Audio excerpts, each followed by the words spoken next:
In this lesson, we're going to learn how to place in corner chamfers and corner rounds. Corner chamfers are just like the standard chamfer tool that you're used to placing in with the standard parts, and so is the corner round, just like the fillet tool, except both of these tools are only going to be utilized on sheet metal parts and to place those features on selected corners.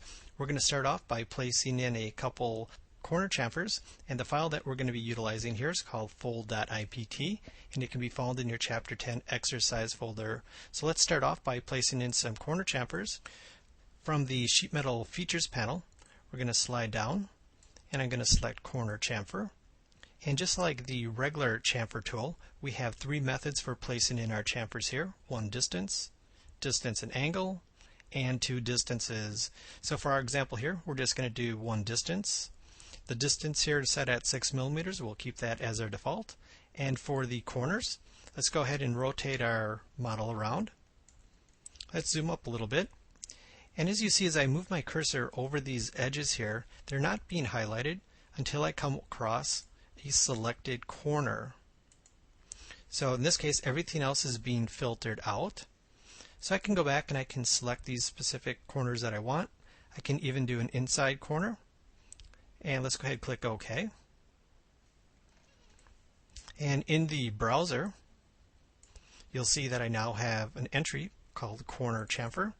If I double click on that, I can go back and modify that as well. So let's go back and change that to 8. And all of my chamfers now are at 8 millimeters. I'm going to go ahead and delete out that chamfer. And now next, let's go back and place in a corner round. And now from the corner round dialog box, you'll see that I can go back and designate a specific radius, and I can go back and select corners just like I was able to do with the corner chamfer. I can go back and select these corners in the graphics window, but you'll also notice under the select mode I have an option here for feature. So if I select the feature option, now in the graphics window, I can go back and select specific features. So in this case, if I select the flange, and let's select our base feature, you'll see that I'm getting the highlight for that base as well. Go ahead and click OK.